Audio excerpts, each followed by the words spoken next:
Mi madre encontró 35.000 pesos debajo de mi colchón, los gasté en la luna de miel de tu hermano. Luego mi abuelo entró y dijo, mija, ¿dónde está el dinero que te di para mi cirugía? Mi mamá se puso pálida y el caos se desató. Si aún no estás suscrito al canal, haz clic en el botón de suscripción y activa la campanita para no perderte ninguna de nuestras historias. Tu apoyo significa todo para nosotros. Si esta historia te parece interesante, déjale un like. También me encantaría saber de qué ciudad eres, déjanos el nombre de tu ciudad en los comentarios. Ahora, empecemos con la historia. El aire en la sala se sentía denso, pesado, casi imposible de respirar. Yo estaba de pie en medio de la habitación, con las manos hechas puños a los costados, y el corazón martillándome en el pecho tan fuerte que me dolía. Frente a mí, sentada en su sillón favorito como si fuera un trono, estaba mi madre, Adela. Sostenía una taza de café humeante y a su lado, sobre la mesita de centro, yacía un sobre de papel manila, vacío y abierto de forma brutal. Mi voz fue apenas un susurro tembloroso. Mamá, ¿dónde está el sobre? El sobre que estaba debajo de mi cama. Ella ni siquiera levantó la vista. Le dio un sorbo largo a su café, un sonido sorpresivo y exasperante que llenó el silencio. Ah, eso, dijo, con una calma que me heló la sangre. Lo usé para completar lo de la luna de miel de tu hermano. Un viaje a Europa es caro, ¿sabes? Hablaba como si comentara el clima, como si el dinero que había tomado fuera un vuelto olvidado en el bolsillo de un pantalón viejo. Sentí que el suelo se abría bajo mis pies. Ese dinero no era mío, mamá, logré decir, con la voz quebrada. Fue entonces cuando finalmente me miró. Sus ojos, oscuros y fríos, no tenían ni una pizca de arrepentimiento. Solo una irritación glacial. No mientas, Romina, siseó. Siempre estás guardando dinero, escondiéndolo como una rata. Ya era hora de que hicieras algo útil por tu familia de verdad. No era solo el robo. Era el desprecio en su voz, la convicción absoluta de que tenía derecho a tomar lo que quisiera de mí, la facilidad con la que me borraba. En ese instante, comprendí que para mi propia madre, yo no era una hija. Era un recurso. Y se acababa de agotar. Todo había comenzado unas semanas antes, en una de esas mañanas grises que anuncian que el día ya empezó mal. Eran las 6 de la mañana y yo arrastraba los pies al entrar a la casa. El olor a antiséptico y el cansancio del hospital se me habían pegado a la piel, al pelo, al alma.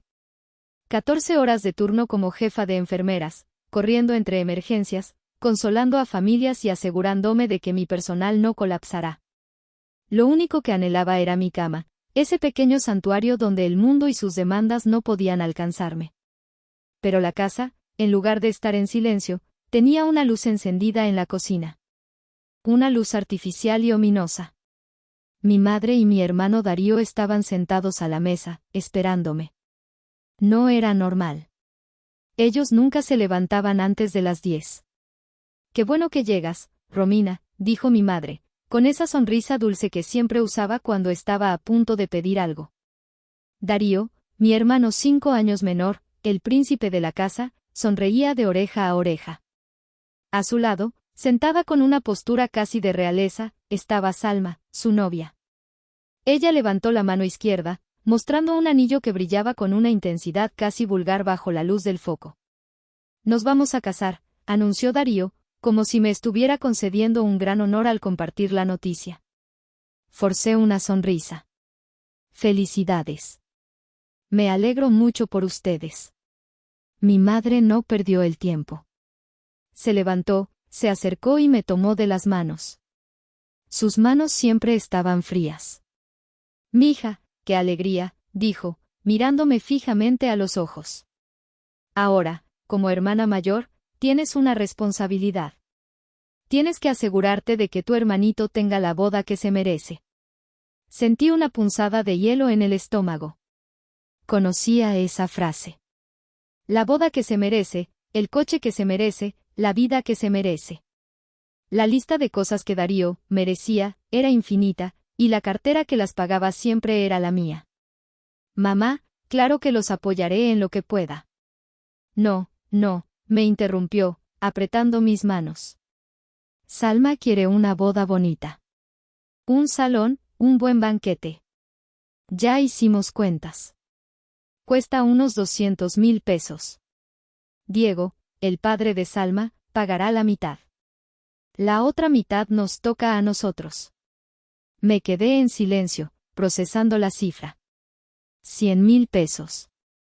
Era más de lo que ganaba en 3 meses de turnos dobles. Mamá, yo, no tengo ese dinero, dije, tratando de mantener la voz calmada. Sabes que mi sueldo se va en la hipoteca de esta casa, en las medicinas para tu presión, en la luz, el gas, la comida. Apenas me queda algo para mí. Darío soltó una risa burlona. Ay, Romina, siempre tan dramática. ¿Acaso te da envidia que yo sí voy a ser feliz? ¿Que encontré a alguien que me quiere? Cada palabra era un pequeño dardo envenenado. No era la primera vez que usaba esa táctica. Si yo no le daba lo que quería, era porque estaba amargada, sola y envidiosa. No es envidia, Darío. Es la realidad. No puedo sacar 100,000 pesos de la nada, repliqué, sintiendo como el cansancio se mezclaba con una rabia creciente. Mi madre me soltó las manos y se cruzó de brazos. Su rostro dulce se transformó en una máscara de decepción y reproche. Pensé que te importaba la felicidad de tu hermano. Después de todo lo que hemos hecho por ti, de todos los sacrificios. Yo no te crié para que fueras así de egoísta, Romina. Esa era la palabra clave. Egoísta. La palabra que usaba para aniquilar cualquier intento de mi parte por poner un límite. Yo, que pagaba el techo sobre sus cabezas. Yo, que trabajaba de noche para que ellos pudieran dormir en paz. Yo era la egoísta. Me di la vuelta, sin fuerzas para seguir discutiendo. Hablamos después. Necesito dormir, murmuré, y caminé hacia mi cuarto, sintiendo sus 3 pares de ojos clavados en mi espalda como puñales. Esa noche, por supuesto, no pude dormir. La palabra, egoísta, rebotaba en las paredes de mi mente, una y otra vez. Me senté en la orilla de la cama, en la oscuridad, y miré a mi alrededor. Mi cuarto era mi único refugio, un espacio pequeño y austero que contrastaba con el resto de la casa, que había sido decorada al gusto de mi madre con el dinero de mi trabajo. Sin quererlo, mi mente comenzó a vagar por los pasillos de mi propio museo personal, el Museo de los Sacrificios Olvidados. Cada objeto, cada recuerdo, era una pieza de exhibición que demostraba la larga historia de injusticia. La primera pieza era un fantasma, el fantasma de un vestido de graduación que nunca tuve. Estaba en una vitrina invisible en mi closet. Tenía 18 años y me graduaba de la preparatoria con honores. Había visto un vestido sencillo, azul marino, en una tienda del centro. No era caro, pero para mí era un sueño. Cuando le pedí el dinero a mi madre, ella suspiró con dramatismo. Ay, mija, no hay dinero para esos lujos. Con la colegiatura de tu hermano y la comida, apenas nos alcanza. Ponte el vestido de tu prima. Y así lo hice. Me gradué sintiéndome prestada, invisible, con un vestido que me quedaba grande y olía a guardado. Un mes después, mi madre llegó a casa con una caja enorme. Era la consola de videojuegos más nueva para Darío. Para que se distraiga, pobrecito, la escuela lo estresa mucho, dijo ella, radiante de orgullo. Darío tenía 15 años y acababa de reprobar 3 materias. Caminé mentalmente a la siguiente sala de mi museo. Allí estaba exhibida una fotografía de una playa soleada, una fotografía que nunca tomé. Mi único intento de vacaciones en 10 años.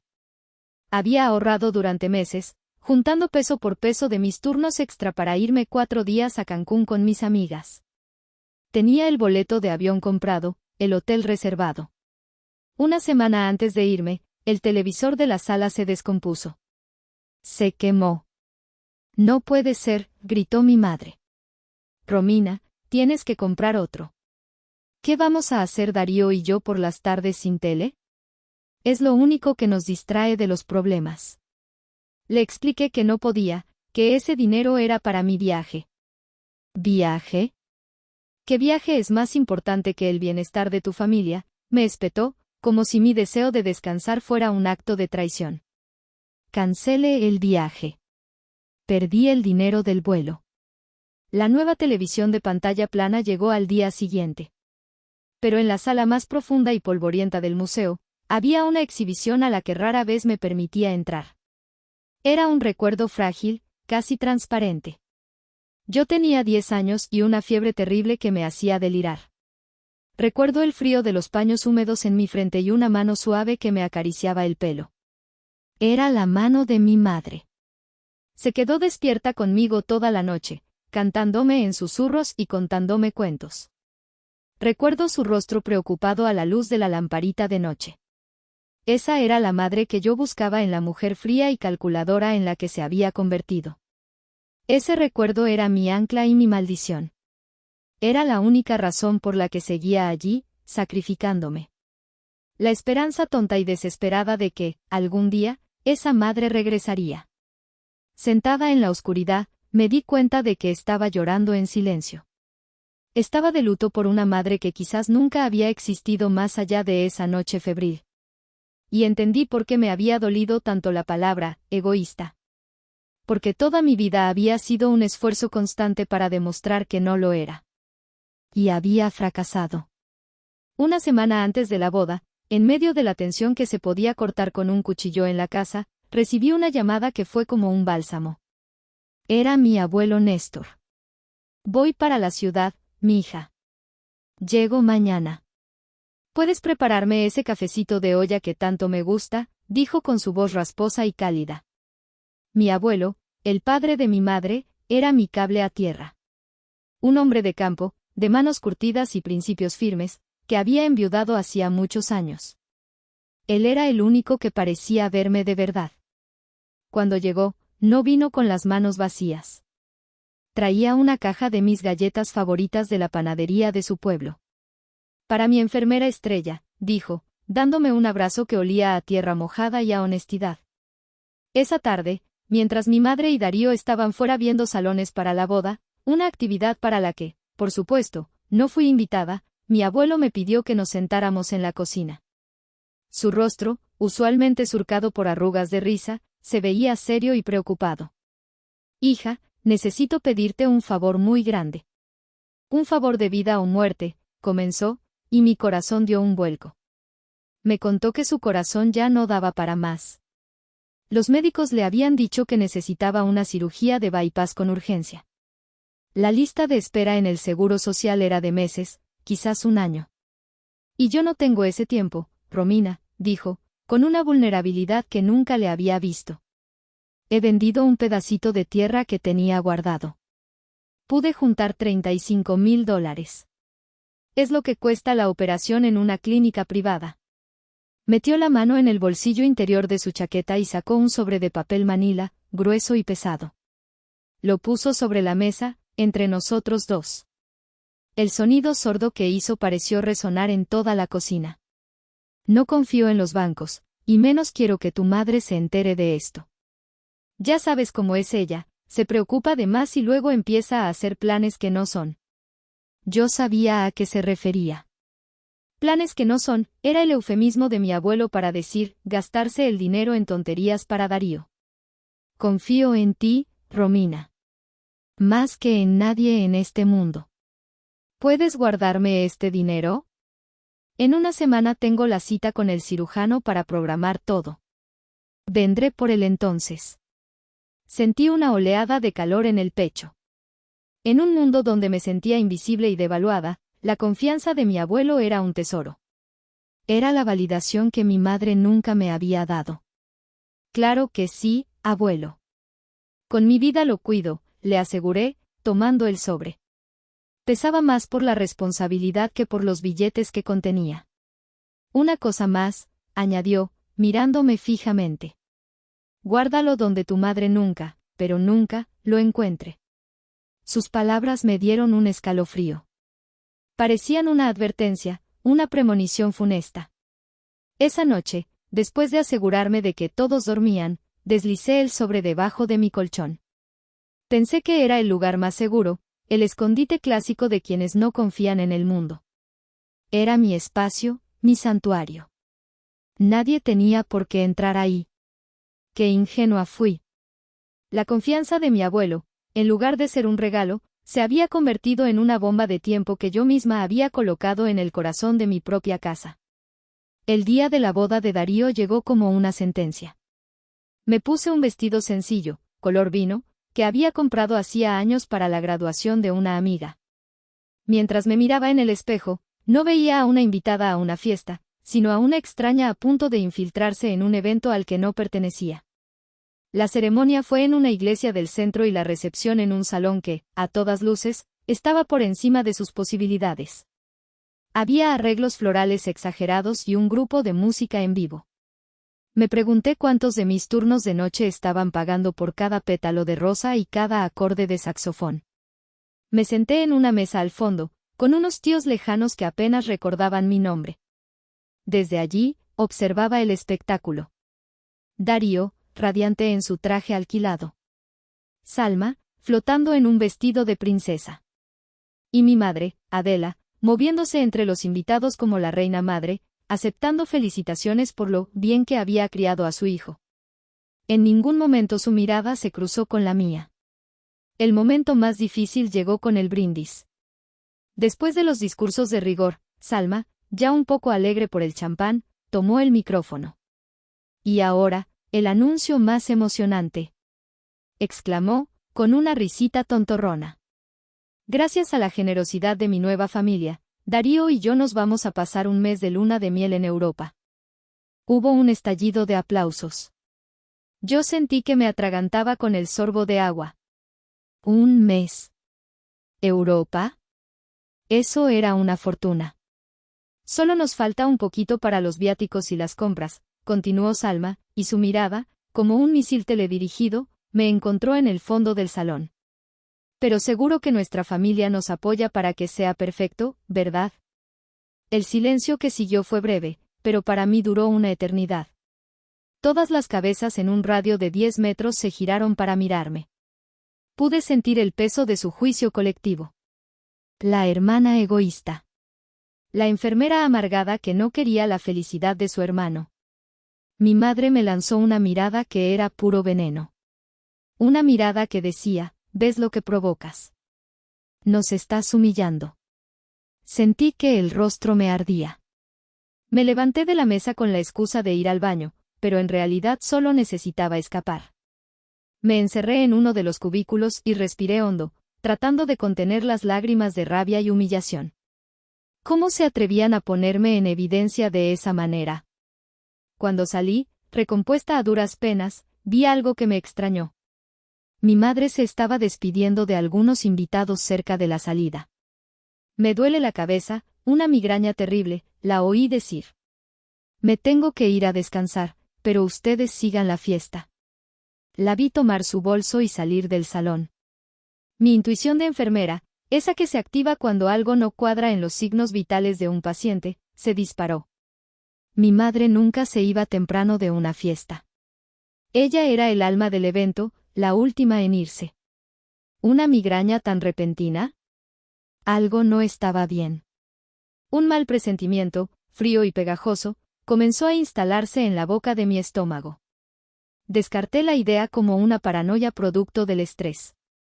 Pero esa imagen, la de mi madre escabulléndose de la fiesta de su hijo adorado, se quedó grabada en mi retina, una señal de advertencia que fui demasiado tonta para interpretar a tiempo. A la mañana siguiente, me desperté con una sensación de pesadez, como si la resaca emocional de la boda se hubiera materializado en una nube gris sobre mi cabeza. La casa estaba en un silencio sepulcral. Eran casi las 11 de la mañana y, sin duda, mi madre y Darío seguían durmiendo. Me levanté y, casi por inercia, por una necesidad visceral de confirmar que todo estaba en orden, me arrodillé junto a mi cama. El corazón me latía con una cadencia extraña. Deslicé la mano bajo el colchón, buscando la textura familiar del sobre de papel. Mis dedos tocaron la madera áspera del somier. Nada más. Volví a intentarlo, barriendo con la mano un área más amplia. Nada. El pánico comenzó a subirme por la garganta como una bilis amarga. Me incorporé de un salto y, con una fuerza que no sabía que tenía, levanté una esquina del pesado colchón. El espacio estaba vacío. Desoladoramente vacío. El sobre con los $35,000 de mi abuelo, el dinero para la cirugía que le salvaría la vida, había desaparecido. Mi primera reacción fue la negación. Quizás lo moví. Quizás lo puse en otro sitio y no me acuerdo. Empecé a registrar mi cuarto como una loca. Abrí cajones y los vacié en el suelo, sacudí la ropa, miré debajo de la cama, dentro del armario. El desorden crecía a mi alrededor, un reflejo del caos que se había desatado en mi interior. Pero yo sabía. En el fondo de mi mente, lo sabía. Solo una persona pudo haberlo tomado. Y entonces, la imagen de la noche anterior volvió a mi mente con una claridad brutal, mi madre, saliendo de la fiesta con la excusa de una migraña. No era una migraña. Era una coartada. El pánico se transformó en una certeza helada. El aire se volvió espeso, mis pulmones luchaban por cada bocanada. Me apoyé en la pared para no caerme, con el sudor frío recorriéndome la espalda. No era solo el dinero. Era la traición en su forma más pura y cruel. Había profanado mi único espacio seguro, había robado la confianza de mi abuelo y, con ello, quizás, le había robado la vida. Salí de mi cuarto como una autómata. Cada paso resonaba en el pasillo silencioso. Encontré a mi madre en la sala, sentada en su sillón, con una taza de café en la mano y una revista de chismes en el regazo. Lucía tranquila, satisfecha, como un gato que acaba de devorar al canario. Me detuve frente a ella. Mi sombra la cubrió. Ella levantó la vista, y al verme, una pequeña sonrisa de triunfo se dibujó en sus labios. Sabía por qué estaba yo allí. ¿Dónde está? Pregunté, y mi voz sonó extraña, hueca. Ella se hizo la desentendida. ¿Dónde está qué, mija? Estás pálida. ¿No dormiste bien? El sobre. El dinero. Sé que fuiste tú, mamá. Te vi irte temprano de la fiesta. La sonrisa de mi madre se ensanchó. Dejó la revista a un lado y se recostó en el sillón, cruzando las piernas con una elegancia deliberada. Ah, eso, dijo, y su tono casual fue como una bofetada. Ya te lo dije. Lo usé para la luna de miel de tu hermano. Hice una transferencia anoche mismo desde mi celular. A estas horas ya deben estar en el aeropuerto, listos para volar a París. La miré, sin poder creer la monstruosidad que estaba escuchando. Ese dinero no era mío. Grité, perdiendo el control. Era del abuelo. Es para su cirugía del corazón. Lo vas a matar, mamá. Ella soltó una carcajada. Una risa seca, sin alegría, que me partió el alma en dos. Ay, Romina, qué imaginación tienes. ¿De verdad crees que me voy a tragar ese cuento? ¿El abuelo con $35,000? Por favor. Él no tiene ni dónde caerse muerto. Esa es solo una excusa muy patética para no ayudar a tu hermano. Se inclinó hacia adelante, su rostro se endureció. Revisé tu cuarto porque sabía que escondías algo. Y lo encontré. Ese dinero es la compensación por todos los años que has sido una egoísta.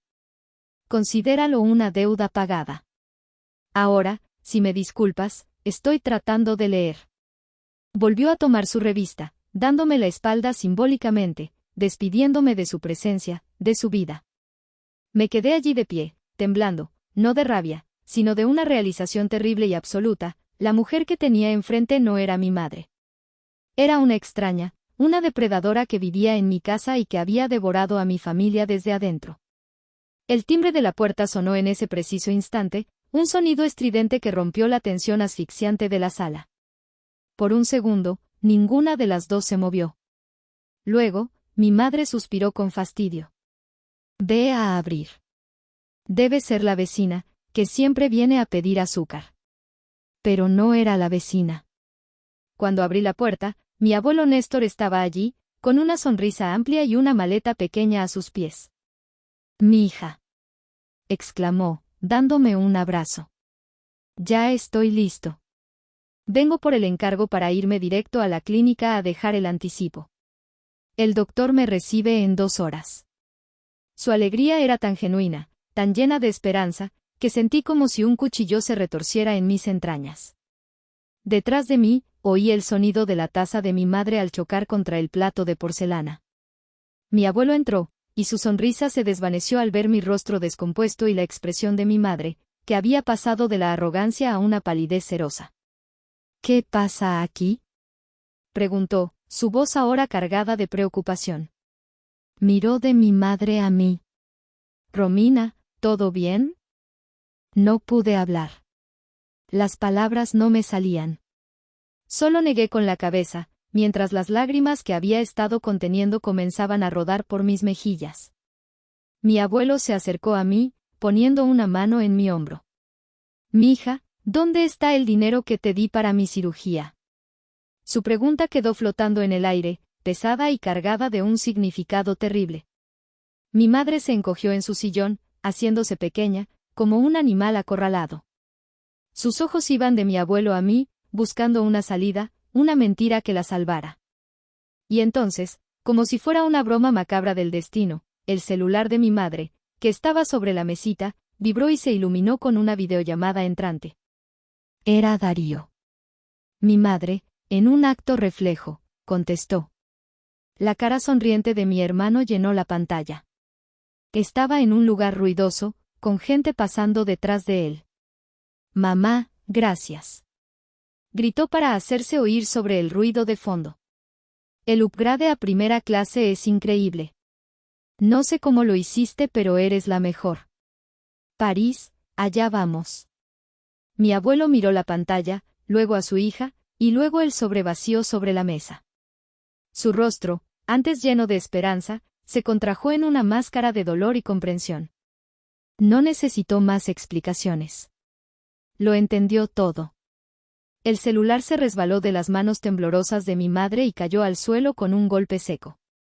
El sonido pareció marcar el fin de todo.